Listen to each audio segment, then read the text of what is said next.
தீபம் விளக்கேற்றும் எண்ணெய், ஒரு தெய்வீக அனுபவம். அன்புள்ள சிம்ம ராசி அன்பர்களே, வணக்கம். சிம்ம ராசி அன்பர்களுக்கு சுக்கிர பெயர்ச்சி பலன்களை நாம் பார்க்க போகிறோம். இதுவரை சுக்கிர பகவான் தங்களுக்கு லாபஸ்தானத்தில் இருந்து பண வரவுகளை கொடுத்தார். காரியங்கள் தங்கு தடையில்லாமல் நடந்தது. அவர் ஜூன் மாதம் 9ஆம் தேதி தங்களுடைய விரய ராசிக்கு வருகிறார். ஏற்கனவே சிம்மராசி என்பவர்களுக்கு குரு விரயத்தில் இருக்கிறார்.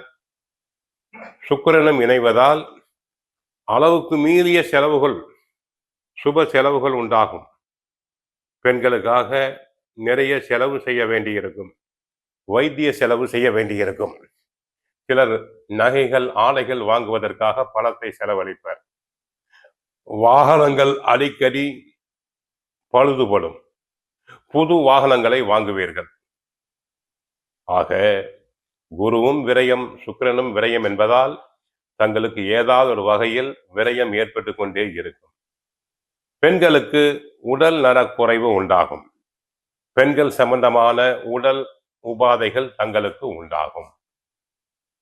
உத்தியோகத்தை பொறுத்தவரை தாங்கள் வேலையில் கடினமாக உழைக்க வேண்டியிருக்கும். உயர் அதிகாரிகளுடைய கண்டிப்புக்கு ஆளாவீர்கள்.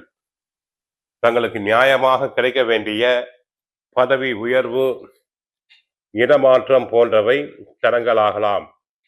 பெண்களுக்கு சுபகாரியம் நடைபெறுவதில் தடங்கல்கள், தாமதங்கள் உண்டாகும்.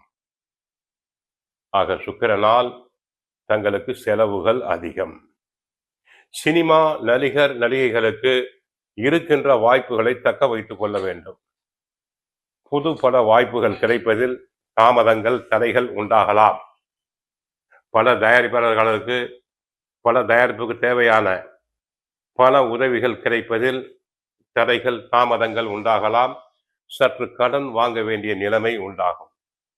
பெண்கள் பியூட்டி பார்லர் போன்ற அழகு சாதன நிறுவனங்களுக்கு சென்று தங்களை அழகுபடுத்திக் கொள்வர். அதனால் வீட்டில் குடும்ப செலவுகள் அதிகரிக்கும்.